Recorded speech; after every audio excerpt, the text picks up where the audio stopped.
playing some standard, playing some legacy.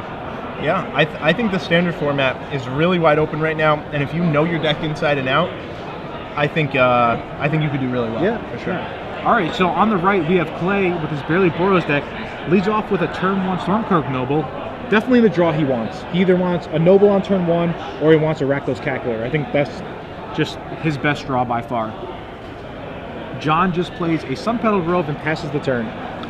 Ken Olson tweets in, not doing the math right to draw in New England is called the Dustin Taylor effect. Yeah, I believe it. That's true. Dustin Taylor, multiple 9th place finishes at SCG Opens, various PTQs. Epic tilt-offs after the tournament. Sure. All right, so a second Noble by Clay.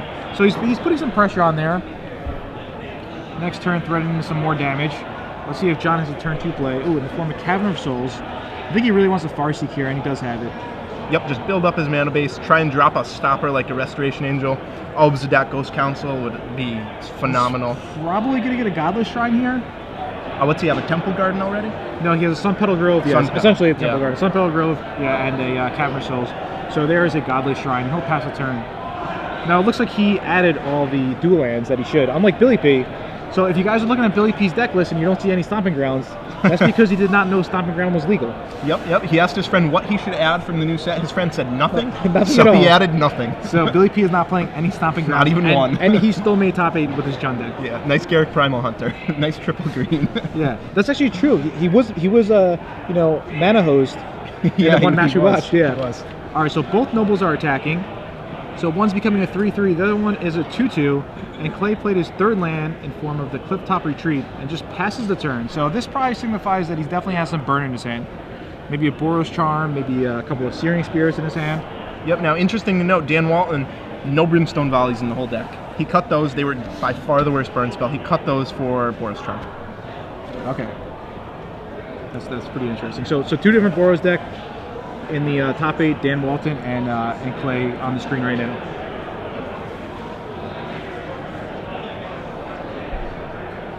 All right, so there's a Deathrite Shaman from John, and there's a foil Deathrite Shaman. Wow, big money right there. It is big money. Deathrite Shaman started out at like a $3 card, and it just skyrocketed a lot. All right, so he passes the turn with 3 mana open. What do you think he could possibly be holding? Well, he has 4 Ultimate Price in his deck, 3 Abrupt Decay. So whatever it is, it just kills one of the Stormcloak Nobles. Okay. It doesn't really matter which one. Ooh, there's the Hell Rider from Clay. And now we should see something in the attack step. Yeah. There it Ooh, is. Ultimate Price. Do you think there's any argument to not play Hell Rider there? Yeah, for sure. Especially since Clay got to see John's deck before the top 8. Yeah, so he exactly. knows that if he's just playing Deathrite Shaman Go, 3 mana up, Yeah. he for sure has a kill spell. But Clay might not know if it's Abrupt Decay or not. Yeah, exactly. Yeah. So It might be worth taking the risk there. Yeah, and we don't know Clay's hand, so it's definitely a fine play. But it's just something you could think about and maybe say, hey, I do have 4 mana, I do have creatures. Hell Rider seems good, but let me think for a second. Exactly. So the Nobles are really growing, 3/3 and a 4/4 right now. Yeah, and with John Pietrowski at 11, they really only need to get in one more time unhindered for Clay to be able to burn them out. Yeah, and I mean, if Clay has one of his Zealous Conscripts in hand, John goes for a big threat here, say a Thrag Tusk or whatnot, and all of a sudden, boom, Zealous Conscripts, game's over. Exactly, 2 Zealous Conscripts in Clay's deck. Yeah. So John does have a Thrag Tusk in hand, but instead he's playing a Lothlet Troll. Do you think he is playing around Zealous Conscript, like he's worried about it? He might be. He might also just have another Ultimate Price in his hand, too. Yeah. I mean, even if he has Zealous Conscript, it wouldn't necessarily be gain. It would be really bad for him. Yeah, the Deathrite would have to jump in the way of a Thrag Tusk. I mean, actually, it wouldn't even, right? It would be 3. Well, it wouldn't have to. 9. It's pretty risky not to. 3, 7, 10. He would have been out. Yeah, he would go down to 1. Yeah, that doesn't seem good. I mean, I guess he wants to be able to use Deathrite Shaman here. He could always remove Clay's Hell Rider. Exactly. It's tough to see Clay's Graveyard, but there is a Hell Rider in there that got killed last turn by Ultimate Price. Yep, right now there's a sorcery, an instant, and a Hell Rider, a creature. So Tarmogoyf would be a 3/4, and more importantly, Deathrite Shaman can only gain 2 life. Yes, exactly. No land to gain any extra mana as well. So there's land number 5 for Clay. He plays it pre-combat, so I would probably hold it unless I had a play, because you want to give your opponent as less information as possible. Sure, yeah. if you don't play, he might think you just have a ton of burn spells in his hand, chump block when he doesn't need to, something like Sure. that. Let's see what Clay's gonna do now. So he just swings in with both nobles. I think if I was Clay in the dark, not knowing his hand, I definitely would hold him out. It's just a small play that he could possibly adjust, but we'll see what happens. Lothal Troll is getting in front of the 3/3, and I guess he's gonna ultimate price the 4/4 Yep, looks like it. The ultimate price comes down. Let's see if Clay has any effect here. And there's a Boros Charm. Yeah, I really dislike this play as well. John knows that Clay has Boros Charm in his deck. Why not ultimate price before blocks? Yeah, no reason not to. You at Yeah. least get the knowledge. Yeah, so right now he would have just saved 1 point of damage, which could be relevant. And Clay's going to follow up with a Rakdos Cackler. And then he's passing the turn. So Clay with 1 card in hand, but an army of creatures. I think maybe John knows that he made a small misstep there. Nope, hopefully that 1 life won't cost him. You never know. Against a red deck, it always could. There's a Thragtusk by John, so John's going back up to 12 life here. And he's able to either use his Deathrite or regenerate the Lothal Troll. Yeah. No creatures in the graveyard still. Oh, no, he's Only the Hell Rider. Still has the Hell Rider. Yeah, Yep. just the Hell Rider. It's tough to see off screen, but there's a Hell Rider and a Boros Charm in Clay's graveyard compared to a Farseek and double ultimate price in John's yard. Yep, so John will be able to drain Clay for a lot, but only can gain 2 life right now. Yeah. What do you think Clay's last card in hand is? Can you make it out at all or no? I thought it was another Boros Charm. but Really, could another be Boros wrong. Charm. No, in that look, it didn't look gold, so I don't know. Yeah, I'm not sure. In my mind, I think it's like another Noble and a Mountain, I'll say. Okay, so That's my guess. I really can't see, but... So what are the attacks here? it's really hard to have any attacks here. Yeah, I mean, if Clay actually has nothing in hand, he has no attacks, which is going to be pretty bad for him. Yeah, which means that Deathrite Shaman is just going to start going to work on his life total. Yeah. But, I mean, it is kind of risky, to be honest. I don't even know if John would activate it. Because he might... Oh, okay, so he goes for the activation. I mean, there's a small chance that he wants to leave Regeneration Mana open. Right. I mean, how relevant is the 2 life now that he could do later in the game? Yeah, I definitely agree with you there. And a Searing Spear, 3 damage compared to killing a Lot Troll. Exactly, yeah. Kind of a big deal. All right, well, John looks to be in pretty good shape here because he has a Restoration Angel. I think John doesn't really have too many good attacks. I mean, he could swing in with Thragtusk, but it kind of turns his hand face up. And also, I mean, Clay could just block and then John would have to main phase. Actually, yeah, attack with Thragtusk. There's no reason not to. Yeah, And he does just that. most likely this game is going to go a few turns of attacking with Thragtusk before Clay builds up the forces to attack. Well, I mean, I think Clay should actually just block with his 5/5 Noble. Just trade Or, right now? I apologize, with the 3/3 Noble. Right. Yeah. That one makes a lot more sense than the 5. Yeah, yeah. All right, main phase Restoration Angel. Yep, I like that it's main phase. Yeah. Very smart play by John. I think Upkeep might have been better, though. What do you think? Yeah, definitely slightly better. It also lets Clay do something at the end of the turn. Maybe he messes up. Yeah, and- exactly, yeah. But regardless, I think Clay probably should have blocked that 3/3 Noble because now that Noble's not doing anything anymore. You know, there's a Troll in the way. There's probably going to be a Restoration Angel. What's a 3/3 really going to do? Right. It's tough to play the long game against a junk deck, though. Yeah. I understand what Clay's doing. He's trying to keep all his creatures in play in case he can alpha 1 turn for a ton of damage. Yeah, I don't really see how he's going to do that. No. Maybe if he draws his 1 Wolf, Firehawk Wolf. But other than that, I mean, Clay's in really bad shape here. Yeah, this is really tough for. Yeah, and this Clay. is exactly what we predicted. We figured the junk deck would, you know, start off with a great early lead. If you count Restoration Angel, John Pietrowski has 19 cards in his deck that gain life. Yeah, That's a tough matchup for no matter what red deck it really you is. have. Did you count the Burial Rites as well? No, I didn't. And Yes. that's over a third of his deck gains in Yeah. life. Or are you going to count it as 2 or 4 for the Burial Rites? Right? I'm Burial Rites flashback. I'm Burial Rites flashback. All Yeah. right. So yeah, Clay's just in a bad shape. I don't know if Clay could have done anything different this game. Now he might have missed a couple points of damage here and there, but his opponent isn't 19 life. And the lowest he ever got him was 7.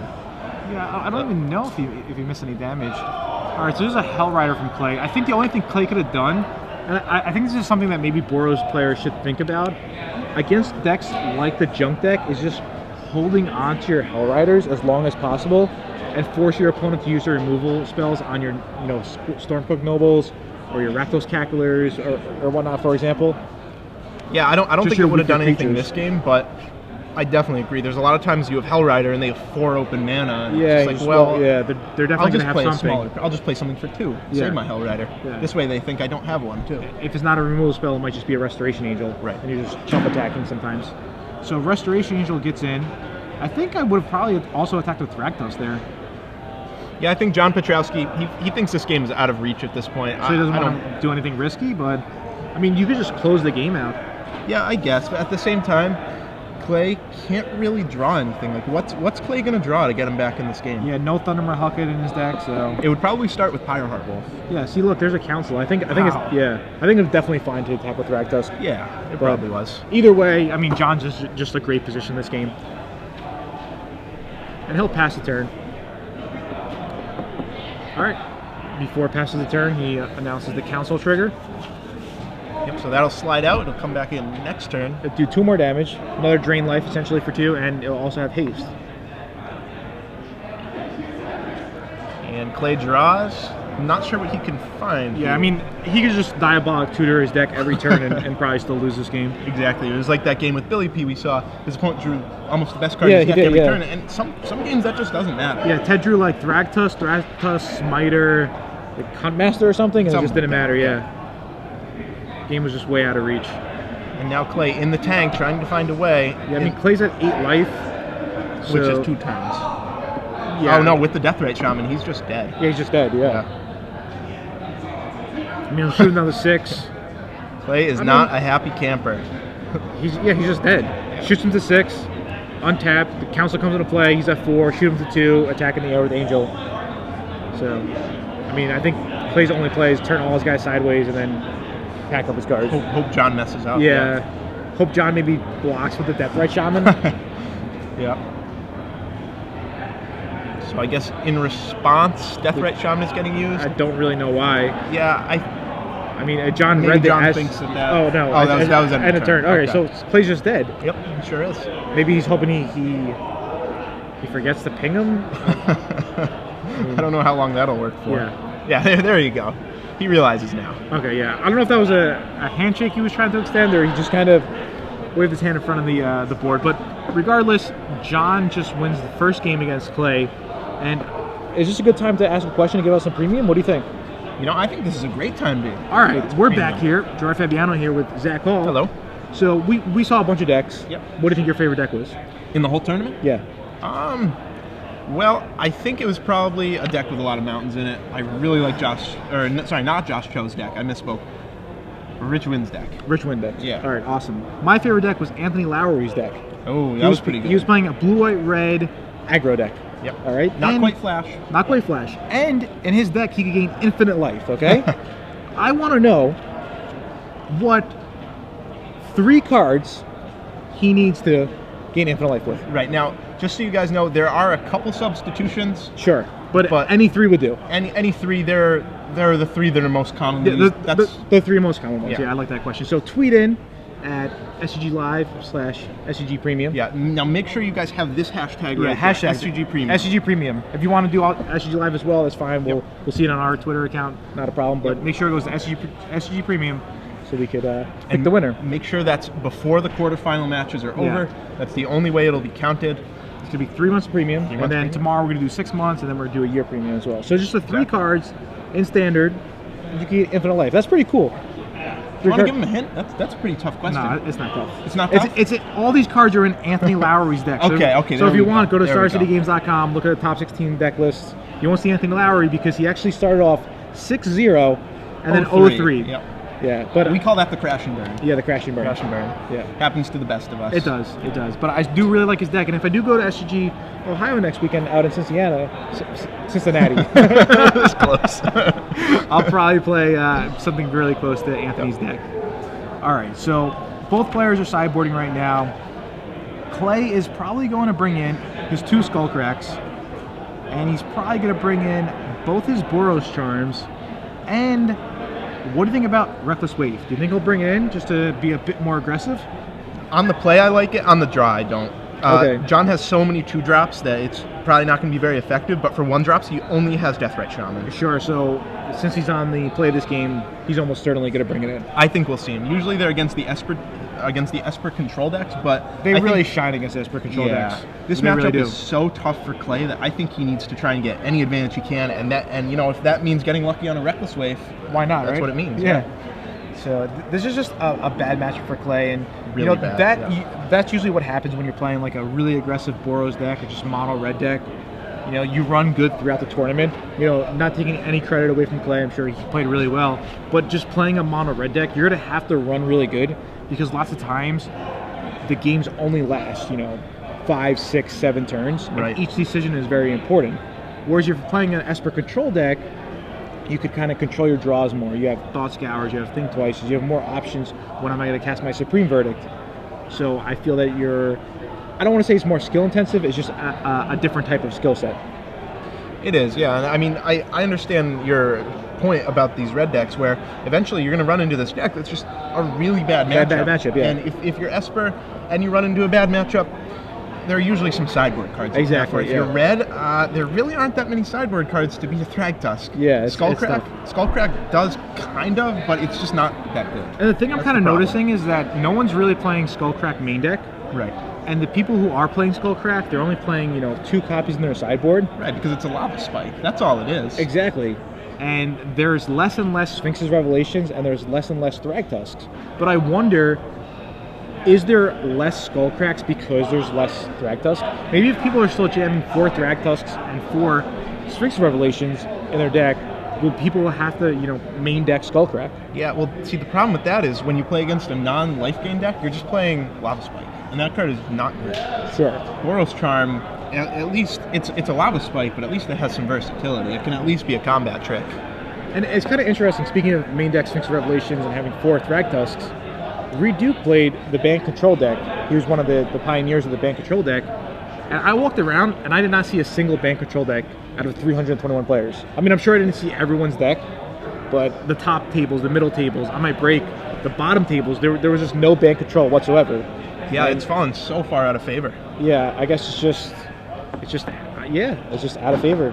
That's all. I mean, do you think it could be, coming back anytime soon? Like, what will the metagame have to do for Band Control deck to be good again? Well, Band Control deck, it really preyed on zombies. It really had a good matchup against zombies. It had the Verdicts, it had the Thragtusk, it had the Terminus. Terminus, exactly. It just had all the tools to fight zombies, and just like we saw no Band Control decks, we saw no zombie decks. No zombie decks at all. Yes. That's kind of interesting because zombies definitely was like ruling standard for a while. Those were number 1 and number 2 for a long time. Yeah. Also, what happened to Delver?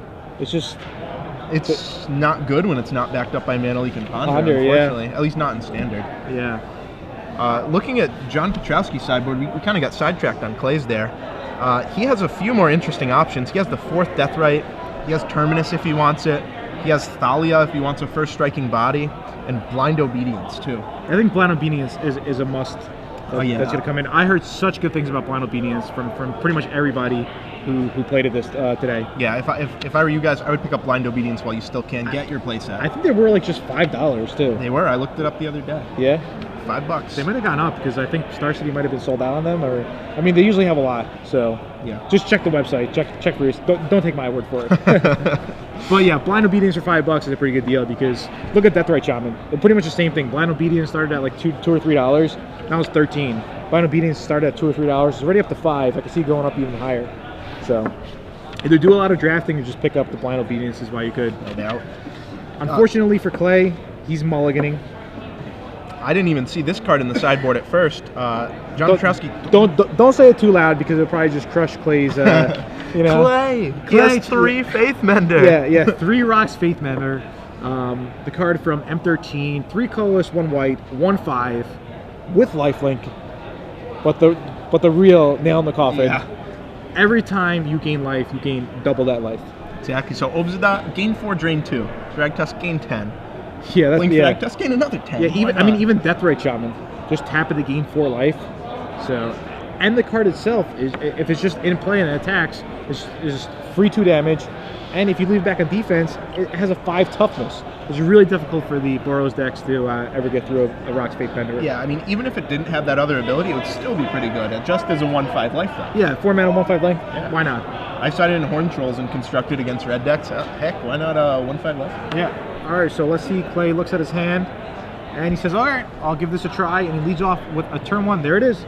Sideboard tech itself, a Reckless Wave. So he's really hoping it's going to flip. If John has a turn 1 Deathrite Shaman, it's going to be really bad for Clay. But he doesn't. All right, so Clay has some hope here. He mulligan, but he's going to have a 3/2 on turn 2 attacking. That's pretty good. Everything's going according to plan to play for Clay, but he has a lot of mountains in his hand. This is like a Wild in the Cattle. Ooh, and an Ash Zealot. All right. So John Pietrowski, 1 land in play, but he's at 15. Yeah. That's a really scary opening for the red deck. I mean, God forbid if John has to pay 2 life now for an untapped land. Yeah.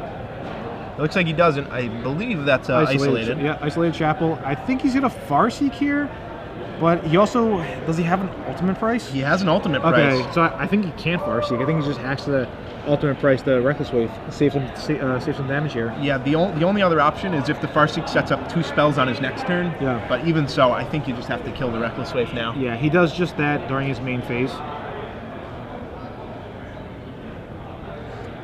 All right, and Clay draws his card for the turn. He swings in for 2 with the Ash Zealot. So John falls to 13. Let's see if Clay has a play here. There's a Sacred Foundry, but nothing. Yeah, that's really going to be bad for him. Yeah, it looks like Clay kept a mana-heavy hand, and his first 2 draw phases were lands. Okay, so, yeah. Pretty tough for him here. Yeah, I mean, it's tough for Clay to mulligan down to 5. It might just be some bad luck on his side. So John's pondering his options. I definitely saw a Farseek last turn. So, I mean, even just playing land Farseek and threatening a Thragtusk next turn is really powerful. Yeah, 1 Thragtusk in this game where Clay's on 5 should put it away. Yeah, I mean, a Thragtusk negates like a Searing Spear and a Pillar of Flame, for example. That might go to the head. All right, so there's the Farseek. So John lays a Godless Shrine tapped, so he doesn't want to pay the 2 life, no need to. And a Farseek's going to fetch up an Overgrown Tomb. Yep, so John Pietrowski next turn will have access to 5 mana while Clay just has a 2/2 first strike. Yeah, I mean, you never know. Clay could just draw a Hellrider right here, slam it down, get him for 7 points of damage. Exactly. A Hellrider would be a good draw. Boros Reckoner would be a good draw. Anything with haste even is fine. Slayer's Stronghold is fine. Yeah, definitely. He has a lot of good draws in his deck. He's not out of it yet. All right, he draws for his turn, and can't make out what it is. It looks like a spell, though. Yeah, definitely not a mountain. All right, so Ash Zealot deals another 2 points of damage, knocking John down to 11 life. All right, there it is, a Boros Reckoner. All right. That's exactly what he drew. That's exactly what he needed. Now he has 5 power to his opponent's 11 life. That's really something. I mean, this is still going to be really bad if John plays a Thragtusk here. But instead it's an Abrupt Decay. All he has is Abrupt Decay. So I mean, the Ash Zealot will continue to get in. Yeah, but it's still bad for Clay. I mean, it's not as bad as a Thragtusk, but he kind of needed that Boros Reckoner. Yeah, he really did. If it was an ultimate price, that would be okay, because that could only take out the Ash Zealot. Sure.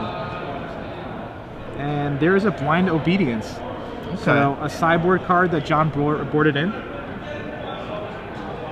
And Clay will draw for his turn. And is that Noble? Stormkirk Noble. Yeah, that's what it looked like to me. Not great. Not very 5. good. All right, so John falls to 9, but that blind... Wow, you know what's awesome? Rock's Faithbender with Blind Obedience. Wow. Game 2, drain 1? That's pretty... That is really good. All right, so John finally draws his 5th land, and it's a Temple Garden, and it's bad news for Clay because it looks like that John has a Thragtusk in hand. And yeah, so John's essentially going to gain 3 life this turn. You have to pay 2 for the Temple Garden. Thragtusk gain 5. Yeah, and more importantly, put a 5/3 blocker in the way of these creatures. Yeah. So Clay's really going to need his Zealous Conscript here. So we have an update from another match. Sure. Rich Win has already defeated Paul Brown. Naya Zoo takes down Naya Humans. We predicted that as well. So far we're doing a good job with our predictions. Yep, we're 1 for 1, and John Pietrowski on the verge of taking this one home too. All right, there's a Searing Spear. There's another Searing Spear, and there's 3 points of damage. So John falls to 9. Noble grows, but Clay just had to get rid of 2 Searing Spears to deal with the Thragtusk. Exactly. So 2 for 1 plus. His entire attack that turn was negated by the life gain. We'll see what John Pietrowski can do with this turn. Smiter, and he's going to use the Blind Obedience, I hope? Maybe. I think he's thinking about a Farseek, but I would way rather use the Blind Obedience. Farseek next turn, use the Blind Obedience. Yeah, I see a hand of Restoration Angel, Ultimate Price, and Farseek. He doesn't use the Blind Obedience. I really don't understand why a lot of players don't. I mean, there's nothing he could fear. Even a Zealous Conscript would not kill John, because Zealous Conscript would come into play tapped. Right. And John would just fall down to 2 life, essentially, because he would have used the Blind Obedience. Yeah, I mean, I can understand keeping up the Ultimate Price, but really? I think it's pretty clear that Clay is almost out of gas here. Yeah. His last play was a Strump. Yeah, exactly. And he didn't take the Rag Tusk when he had the chance, so he doesn't have it. I think players are not really using Blind Obedience to his full potential. You really want to get every ounce of value at this stage of the game. Yeah, that's why it's in your deck. I mean, sure, it's nice your opponent's creatures come to play tapped, but nobody played the other card. All creatures coming to play tapped or whatever, you know? All right, so Billy P also wins 2-0. So far we're probably going to be three in a row for our predictions. It's looking like it, unless Gereffi can pull off an upset here, have a miraculous draw from the top of his deck. Do you think there's a chance John forgot about the Blind Obedience, or do you think he was like just really worried and wanted to leave open Ultimate Price? No, I think he was playing safe. I watched John play a match on my break. I was impressed with his play. Okay. I don't think he forgot. Sure. So John has a Restoration Angel, a Farseek, and an Ultimate Price. I mean, I think this play's kind of straightforward here. I think I would just play Farseek, gain a life, pass a turn, and the next turn just continue to use Blind Obedience and eventually play Restoration Angel, start attacking for 4 and whatnot. Yeah, just get out of the danger zone. Build up your mana so you can use Blind Obedience on every spell. Yeah, on everything, yeah. So there's a Farseek. No Blind Obedience. Why is he not using Blind Obedience? I don't know. Maybe he wants to give up Ultimate Price plus Blind Obedience, no, but that doesn't make any sense. Yeah, that's just... I'm almost certain he forgot last turn and this turn as well. Wow. Strange for a card he's been playing with all day. Yeah, I mean, you know what? They did play 9 rounds. This is the 10th round. It's been a long day for them. Long day for everyone, pretty much. And I could definitely see him just forgetting.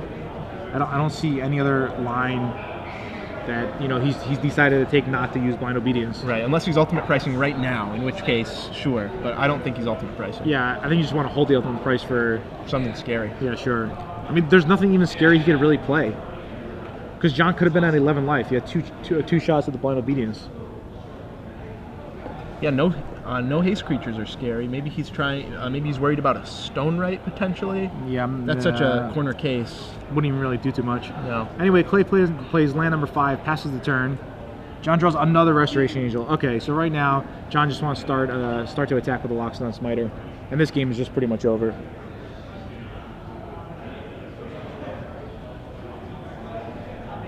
All right, Smite Gerson for 4 damage. Yep, so Clay down to 16. John still at 9.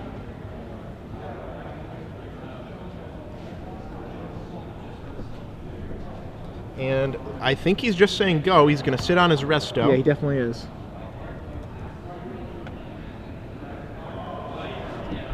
And let's see what happens now. John at 9. Clay at 16 life. Somebody tweeted in that he couldn't use his Blind Obedience because it was a Farseek. Yeah, it kind of make me. It kind of made me do a little double take there. I had to look up Blind Obedience. And whoever tweeted that in, you are incorrect. Blind Obedience can be used for any spell. So thank you for the tweet. But next time, try to tweet something better. Thank you. Come again. All right. So Clay plays a Rakdos Cackler as a 2/2, but I mean it comes into play tapped. Not that relevant. Nope, wasn't planning on blocking with it, probably. Yeah. Not as a 2/2 anyway. Yeah. With the Unleash, it's kind of a cool interaction with the Blind Obedience. Like, I'll unleash jokes on this. John. Yeah, exactly.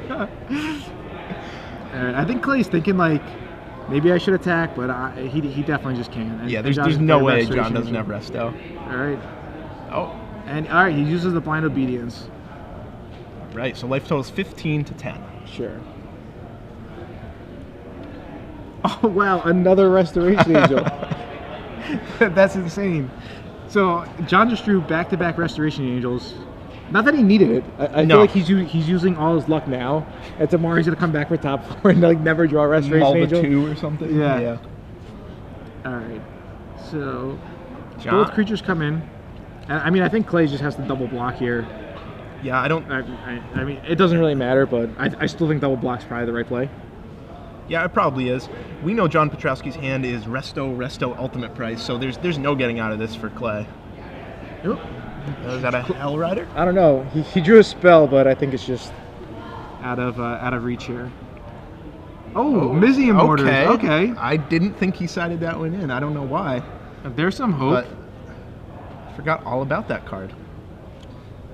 I mean, it doesn't really do too much, to be honest. No, and the fact that John is thinking so much about it, maybe Clay won't attack here. I mean, Clay has to attack. Yeah, I guess just he cross does. his fingers. But a Restoration is going to come down. He's going to gain a life. He's going to eat a Noble. And he could even ultimate price.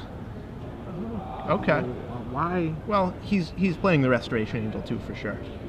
But I mean, why would you waste the ultimate price there? And why would you take this damage? Wow, really? This really doesn't make any sense whatsoever, to be honest. His opponent was tapped out. Yeah. Restoration Angel just blocks and eats a guy. I'm not sure. I think John Pietrowski just had a little brain fart there. Didn't realize he could eat a creature for free. But I don't think it's going to matter as his opponent is dead to one more attack. He just has to live another turn. And I think he drew a Rock's Faithbender too. Wow. Yeah, this is like one of the reasons why Boros is a tilting deck to play sometimes.